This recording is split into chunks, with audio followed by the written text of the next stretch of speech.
Alors aujourd'hui, on vous propose un petit essai pratique avec le test de ce nouveau Kymco City 125, le CT125, X-Town CT125, même extrapolation donc du GT X-Town, mais plus pratique déjà grâce à son plancher plat. Et il y a bien d'autres éléments, je vous montre. Regardez, hop, on a un petit accroche-sac amovible, ça c'est très sympa. Le petit vide-poche qu'on attend souvent sur un scooter GT, grâce au capitonnage de la face avant. On a une prise USB en direct au centre là, elle est plutôt bien masquée. Je vous fais l'ouverture de trappe, c'est pas beau ça? Ça c'est pas mal, et même un petit truc pour retenir le bouchon, ça aussi c'est très pratique.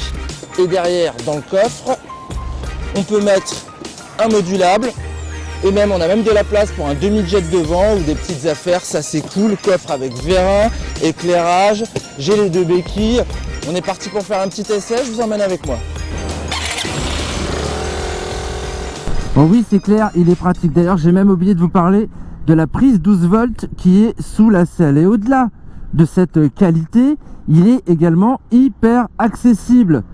Parce que déjà, il a une selle vraiment au ras des pâquerettes. On est 20 mm plus bas que celle du X-Town. On est à 765 mm si je ne m'abuse. Et puis, il a un guidon qui est assez droit, qui est bas. Ce qui fait qu'on adopte une posture, le dos bien droit, les bras détendus. C'est pas du tout fatigant, c'est très facile de prise en main, très facile.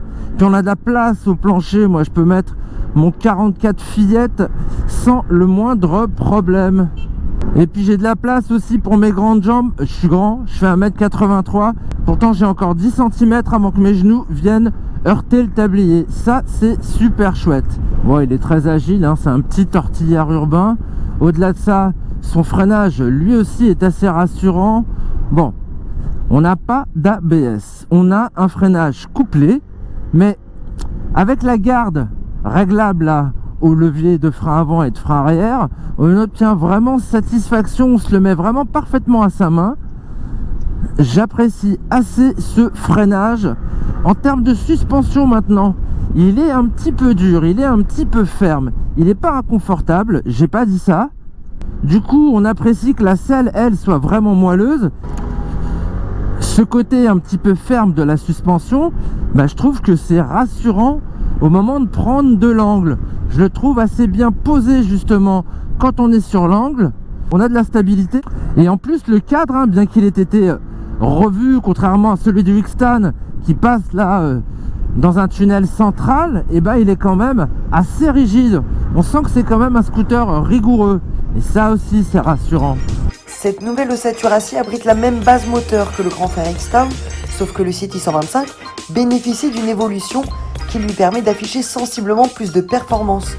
12,9 chevaux à 8750 tours, de quoi bénéficier d'une meilleure vitesse de pointe. Et côté moteur aussi, je trouve que c'est une bonne surprise, ce City 125. Pas tant à l'ouverture des gaz, c'est pas le plus vif justement en termes de réaction. En revanche, sa montée linéaire est assez conséquente, assez agréable. On a un tout petit peu plus de performance sur le papier comparé au X-Town, ce qui fait que je le trouve vraiment intéressant du point de vue rapport poids-puissance. À longe également, parce qu'on arrive à accrocher quasiment les 120 km/h compteur. Niveau consommation, c'est pas un mort de soif, on va dire. On est à un petit peu plus de 3 litres, 3 litres 2, 3 litres 3 sur ma moyenne.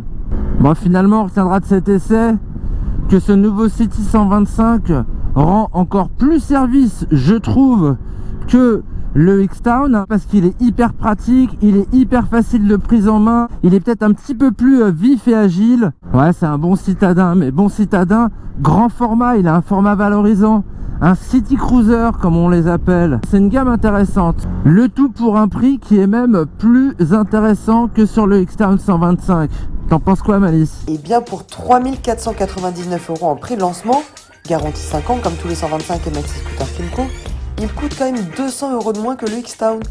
Et puis, il se distingue aussi de ses concurrents plancher plat, le Simjet 14 125 LC et Peugeot Citystar 125, qui n'ont pas du tout son gabarit, ni ses attributs de GT sportif. Alors ceux-là sont certes moins chers, en revanche, ils n'ont pas les performances du City 125.